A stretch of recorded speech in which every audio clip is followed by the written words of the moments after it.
안녕하십니까? 방금 소개받은 홍정인입니다. 와, 네. 유데이 현장엔 제가 처음 오네요. 지난번 유데이 행사 때는 원스타 다이아몬드로 캐나다에 있는 저에게까지 멋진 승급식을 해줬던 기억이 납니다.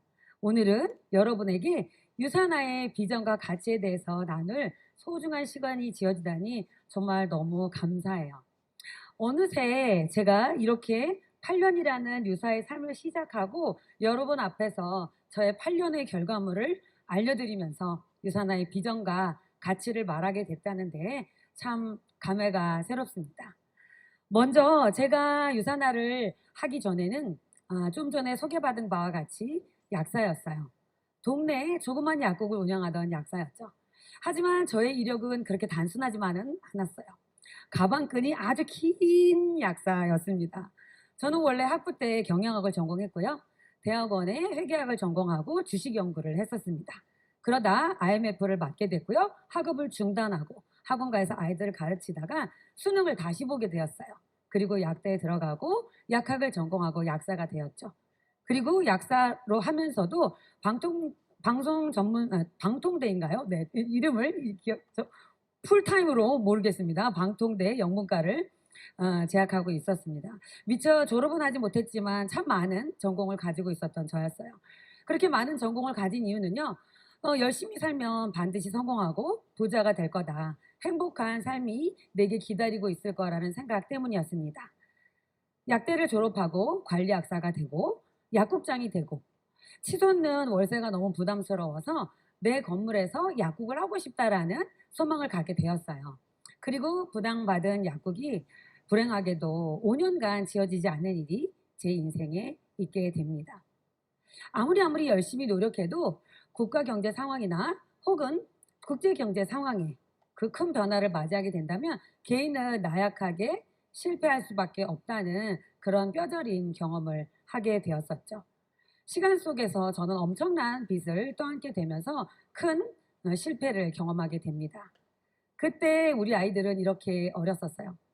교회를 갔다 오는 길에 해맑게 웃는 얼굴을 보이는 저 얼굴을 보면서 그리고 놀이터에서 누나가 저렇게 높이 올라가는 걸 보며 부러워하는 우리 아들. 네. 저 맑고 밝고 천사 같은 아이에게 엄마의 실패로 떠넘겨줄 수밖에 없는 그 빚을 넘겨주고 싶지 않았어요. 어떻게 하면 이 빚으로부터 이 사태로부터 해결해서 우리 아이에게는 더 이상 빚이 아닌 행복한 미래를 해줄 수 있을까? 어떻게 하면 이 큰 빚을 도대체 갚을 수 있을까? 수많은 불면의 밤을 지냈습니다. 그리고 기도와 많은 독서와 책으로 저는 재기의 발판을 마련하게 돼요. 제가 유산화를 선택한 데에는 결코 우연한 일은 아니었던 것 같습니다. 저렇게 투자 실패로 망하고 유산화를 만나기까지 저는 제 자신이 할 수 있는 모든 노력을 다 해봤고 나름의 큰 한계를 겪게 되었습니다. 그런 큰 한계 중에 하나는요. 약사라는 직능의 한계였어요. 이렇게 멋져 보이는 이런 약사의 모습이 저는 제 인생의 행복을 가져다 줄 거라고 생각을 했었거든요. 그러나 의학분업 이후에 의학분업의 기본 취지와는 달리 약사의 직능이 처방 조제에만 집중하게 됨에 따라서 저는 약사의 직능에 대한 강한 회의를 갖게 되었습니다. 그때쯤 만난 책들이에요. 미국이나 캐나다 같은 선진국에서는요. 약사들이 처방 조제에만 의존할 뿐만이 아니라 환자들과 건강 상담을 통해서 그들의 생활 습관 또는 올바른 영양 관리를 통해서 그들이 질병으로부터 벗어날 수 있게 안내해 준다. 그래서 약사라는 직종이 가장 신뢰받는 직종 중에 하나라는 이야기를 읽게 되면서 미국이나 캐나다에서의 약사의 삶을 동경하게 돼요. 그래서 제가 캐나다에 이민을 꾸게 되었는지도 모르겠습니다. 그리고 두 번째는요. 아무리 열심히 일해도 제가 벌어가는 수입에 한계가 있다라는 사실이었습니다. 사실 저는 남편과 제가 동시에 부부 약사로서 일을 했습니다. 약국을 2개 운영하기도 했고요. 1개 운영하기도 했고요. 진짜 열심히 일했어요. 그렇다면 남들이 정말 부러워할 정도로 어마어마한 소득을 벌었어야 했는데 그렇지가 않았어요. 더 큰 투자를 해야지만 더 큰 돈을 벌 수 있다는 자본주의의 한계를 제가 느끼게 되었습니다. 그때 마침 읽었던 책들이 모든 사람들이 많이 읽었던 책이죠. 부자 아빠, 가난한 아빠. 봉급 생활자로서의 삶이 한계가 있다. 이 삶을 걷어내기 위해서 어떤 투자 행위를 해야 되며 다람쥐 쳇바퀴 돌던 삶에서 반드시 내려와야 된다는 강력한 화두를 받게 됩니다. 부의 미래라는 책을 통해서는요. 어떻게 우리가 부의 흐름을 예측할 것인가? 항상 뒤쫓아가는 사람이 아니라 앞서 나가서 무엇을 따라가야 되는지를 보는 눈을 가지게 되었고요. 화폐전쟁이라는 책을 통해서는요. 왜 금융위기가 존재하는가? 왜 10년마다 실물 경제는 거품을 일으켰다가 그만 꺼져버리고 마는지, 그때 나는 어떤 대책을 가져갈 수는 없는지, 그런 의문과 해답을 조금은 알게 되는 시간을 갖게 되었습니다. 그리고 저 돈이라는 책을 통해서는요. 돈이 가지는 장난에 대해서 정말 심각하게 생각해 보게 되었어요.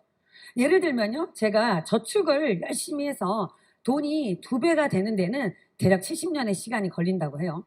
그러나 인플레이션이 한 4%, 5% 정도 되면 돈 가치가 반으로 뚝 떨어지는 데는 14년밖에 걸리지 않는데요. 가만히 있으면서 가만히 직장 생활을 하면서 점점점 가난해질 수밖에 없다는 이야기를 이 책을 통해서 제가 알게 되었습니다. 또 6.11 약국을 가자라는 책을 통해서는요. 한 사람이 자기의 전문성뿐만 아니라 자기의 브랜드 가치를 높이면서 어떻게 삶을 바꿔갈 수 있는지를 좀 읽어보게 되었고요. 만화책이에요. 저 만화책은 정말 재밌게 읽었었는데요. 부자가 되기 위한 방법을 연구한 만화책이었거든요. 근데 저 책에서 저는 이런 해답을 얻었어요. 부자가 되고 싶으면 모든 사람들이 걸어가는 그 길을 돌이켜서 뛰어가라. 당당히 새로운 길을 모색하라. 이런 것들을 알게 되었습니다. 또 하나 저는 정말 열심히 살았었습니다. 열심히 살았는데 매일매일 그냥 살아가는 삶이 보람의 한계로 느껴지면서 행복하지가 않았어요. 그냥 살아가는 것이 과연 내 삶에 행복을 주는가? 사람은 무엇 때문에 살아가는 거지? 사람은 무엇으로 사는가라는 톨스토이의 명절을 보면서 내 힘으로 사는 것이 아니라 함께하는 사람들과 함께 나누며 사랑하며 살아가는 것이 삶이다라는 얘기를 읽게 되었고요. 1% 리더들만이 알고 있는 정신의 힘의 책을 통해서는요. 모든 부정적인 환경 속에서 어떻게 긍정적인 마인드를 가져가느냐에 따라서 내 삶은 바뀔 수 있다. 또 왓슨이라는 책을 통해서는요. 온 세계는 미립자로 되어 있고요. 내가 어떤 의도를 가지고 사물과 사람을 대하냐에 따라서 내 전 우주가 바뀐다. 책의 힘을 통해 삶과 건강과 또 행복과 사랑을 익혀갈 수 있다는 것을 알게 되면서 저의 기본적인 사고 체계 프레임에 거대한 대변화를 겪게 되었습니다. 이 모든 것들은 제가 망했기 때문에 투자 실패로 노력했기 때문에 얻었던 프레임의 변화고요. 그런 프레임의 변화를 갖고 만난 유산화는 제가 그토록 찾았던 새로운 삶의 대변화에 아주 중요한 도구가 될 수 있겠다라는 생각이 들게 되었습니다. 제가 만났던 유산화의 가치에 대해서 여러분들과 함께 공유해 보고자 합니다. 저는 항상 혼자 하는 일에 최선을 다했고 열심히 살았어요. 혼자 아무리 몸부림쳐봐야 국가 경제가 바뀌고 국제 경제가 바뀌게 되면 그 안에서 모조리 나빠질 수 있는 상황을 맞이하게 될 수 있다는 가치를 넘어서 혼자 하는 일이 아니라 함께 하는 일, 혼자는 못하지만 함께 하니까 다 할 수 있는 일, 꾸준하면 되는 일, 혼자 100의 일을 노력하느라고 너무 힘들고 외로웠을 나에게 100명이 1의 일의 감당을 하면 시간도 벌고 돈도 벌 수 있는 일이 된다는 그 가치. 그래서 함께하는 사람들이 고마워서 감사가 넘쳐서 눈물이 나는 일, 사람답게 사는 게 뭔지 알게 해줬고요. 사랑하는 방법을 알게 해준 일이 바로 유산화의 가치였습니다. 정말 어려운 시기를 겪어가면서 만난 유산화가 저에게 준 이 가치로운 삶은 마치 종합 선물 세트처럼 한꺼번에 그 안에서 살아내며 사랑하며 지나가는 그 시간 속에서 저에게 선물로 주어졌었어요. 유산화의 힘이 무엇일까 생각을 해봤습니다. 여행을 좋아했던 저는요. 한 사람으로 시작을 했죠. 약사였습니다. 아무리 노력해도 그 안에서 벗어날 길이 없었던 한 약사가 나의 변화된 신념과 가치를 가지고 누군가에게 말을 했습니다. 세상은 그냥 사라지는 것이 아니라 노력해서 바꿀 수 있다고요. 한 명이 몇 명이 되었습니다. 그리고 수십 명이 되더라고요. 어떤 사람들이요? 나와 건강과 신념을 공유하는 사람들을 통해서 사람의 숫자가 늘어나는 일이었습니다. 국내뿐만 아니라 국제적으로도요.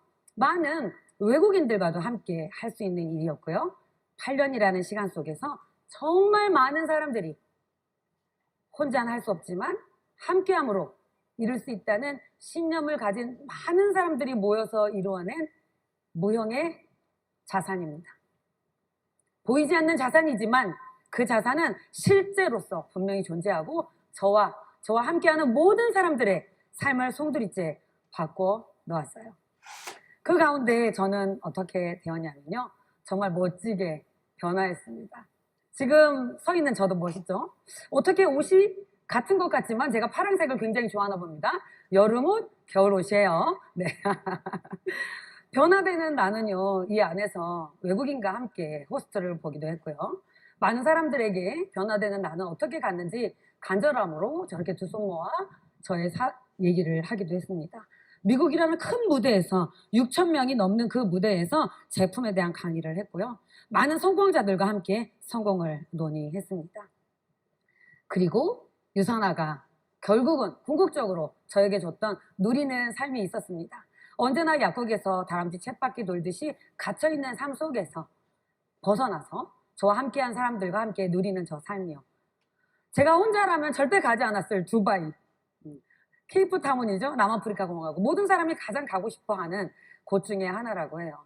호주 시드니 캥거루와 대화를 좀 나눠봤습니다. 괜찮아 보이지 않나요? 네. 미국의 그랜드 캐년에 또 공주여행을 즐기는 저희 팀원들과 함께 정말 행복한 시간을 보냈습니다. 약국을 떠난 아내, 집 나간 아내가 아니고요. 약국을 나간 아내 때문에 1년 내내 약국에서 그 많은 시간을 365일 동안 저희 빈 공간을 채워준 남편을 위해 그에게 휴가를, 자유를 선물해 줄 수 있었습니다. 열심히 살았어도 가난해질 수밖에 없었던 우리 두 부부에게 마치 어린아이처럼 하하호호 하면서 즐길 수 있던 이런 삶이 마치 영화배우처럼 폼도 잡을 수 있는 여유가 우리의 삶 속에 유산화를 선택함으로 들어오게 되었었습니다. 그 어렸던 자녀와 함께 시작한 일이 어느 정도 아이가 컸어요.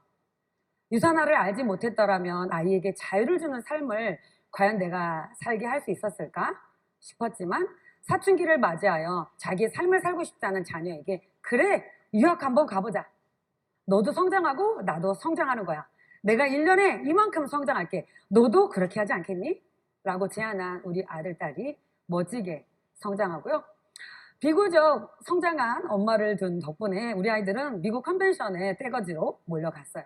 너무너무 행복하게 보였었던 모양이에요. 많은 사람들이 우리 가족처럼 가족들을 대동해서 컨벤션에 가고 싶다라는 소망을 갖겠다는 후문을 들었습니다. 그래요? 즐기는 겁니다. 그리고 저 모습 보이시나요? 아직 어려요, 우리 딸은. 그러나 하와이에서 춤추는 그 무희들과 함께 폼을 잡으면서 춤추는 그 자유를 우리 딸과 제가 함께 누려보았습니다. 이렇게 자녀의 어려움과 함께 시작했던 저희 유산화 비즈니스는요, 저의 간절한 염원이었던 캐나다 유학의 꿈을 이루게 했습니다. 2020년 코로나로 전 세계를 강타하고 모든 사람은 두려움을 떨 때 저는 과감히 캐나다행을 결정하고 캐나다에 갔습니다. 4인 가족 모두가 공부를 했어요. 돈을 버는 사람은 없이요. 누가 돈을 벌었을까요? 저는 유산화가 주는 유산화 장학금으로 4인 모두가 공부하는 쾌거를 이루었었죠. 그 안에서 작년에는 우리 딸아이가 고3이었어요. 늘 바쁜 엄마는 딸아이를 돌봐줄 시간이 없었는데요. 1년 동안 같이 있어주면서 딸아이의 웃음소리 외에 들어본 적이 없는 것 같아요. 만 12살의 나이에 캐나다에 유학을 가서 나름 어려운 일도 있었을 텐데 정말 꿋꿋이 앞을 바라보며 부모의 뒷모습을 보고 자녀는 잘한다고 하나요? 열심히 일하고 열심히 성공하려는 부모의 모습을 본 우리 딸은 열심히 공부해서 8천만 원이라는 거액의 장학금을 받고 대학에 입학했습니다. 정말 자랑하고 싶은 그런 딸이에요. 잘 자라준 아이들이 너무너무 고맙고요. 지금은 한국과 캐나다를 오가면서 비즈니스를 합니다. 여기 이 사진은요, 저희 집이에요. 저기 꼭대기에 올라와 있는 애가 저희 둘째 아들이에요. 크리스마스 트리를 온 집에다가 장식한다면서 저기 위에 올라가 있죠. 그리고 저기 보이는 저 조그마한 강아지는요, 세상에서 가장 행복한 강아지죠. 네. 저렇게 한국과 캐나다를 넘나들며 행복한 삶을 살고 있는 우리 강아지예요. 한국, 캐나다를 오고 가면서 비즈니스를 하니까 한국에는 사실 집이 없었어요. 그래서 에어비앤비를 통해서 집을 쓰고 있었고 또 렌트카를 사용해서 비즈니스를 했었는데요. 그 비즈니스가 여간 불편한 게 아니더라고요. 렌트카는 혹시 톨게이트를 그냥 통과할 수 없다는 거 아시나요? 항상 대기해야 되더라고요. 그래서 제가 어떻게 했습니까? 한국에 올 때도 내 집에 있어야겠다. 제 집을 다시 인테리어하고 사람들을 초대해서 코로나로 갈 곳이 없다면 우리 집으로 오세요. 우리 집에서 같이 마시고 놀고 나와 함께하는 사람들에게 많은 행복감을 주고 선물을 주고 함께 나누는 시간들을 가졌습니다. 멋진 나예요. 저 사진은요, 미국 어느 땅에 석양을 바라보는 저의 뒷모습입니다. 사진을 추리다 보니 저 뒷모습이 너무 멋지더라고요. 30대에 망했고 40대 유산화를 선택했고요. 50대인 지금 저는 비교적 멋진 삶을 살고 있다고 생각이 됩니다. 그리고 나와 함께하는 사람들이 저렇게 신나게 웃을 수 있는 것이 좋고요. 처음에는 무대에 올라가고 드레스를 입는 게 그토록 낯설었었는데요. 이젠 남편의 손을 잡고 레드카펫을 밟을 때 저 당당함이란 누가 준 것일까요? 멋진 내가 된 제가 참 좋습니다. 10년 전 선택한 나의 현명한 선택이 이렇게 멋진 오늘을 만들었죠. 저는 지금 또 다른 멋진 선택으로 60대가 된 나에게 선물하고자 합니다. 벌써부터 가슴이 설레네요. 60대의 나는 어떤 선물을 받게 될지요. 자유를 꿈꾸는 여러분들에게 말하고 싶어요. 지금 하고 있는 일을 묵묵히 꾸준히 용기를 갖고 하세요. 한두 사람의 비판 어린 말에 너무 상처받아서 너무 쉽게 포기하지 마세요. 나에 대해 잘 알지도 못하는 사람이 하는 말에 너무 상처받고 무게를 두어 내가 하는 일을 어렵게 여기지 마세요. 성공을 한다는 것은요, 갈구하는 것부터 시작이 되는 것 같습니다. 그 갈구하는 힘을 유지하면 되는 거고요. 약하게 갈구하면 약한 결과밖에 오질 않겠죠. 낮은 온도가 낮은 불이 낮은 온도를 가져갈 수밖에 없는 것처럼요. 화라산 같이 타는 열정으로 여러분들의 꿈을 설계하세요. 그리고 제가 제안하는 이런 멋진 자유를 여러분의 품 안에 가져가십시오. 저의 8년 전에 현명한 선택이 오늘의 저를 만들었듯이 지금 이 화면을 보고 계신 여러분들 모두에게 행복한 비즈니스를 하는 유산화 가족으로 초대합니다. 여러분의 미래가 바뀔 거예요. 감사합니다.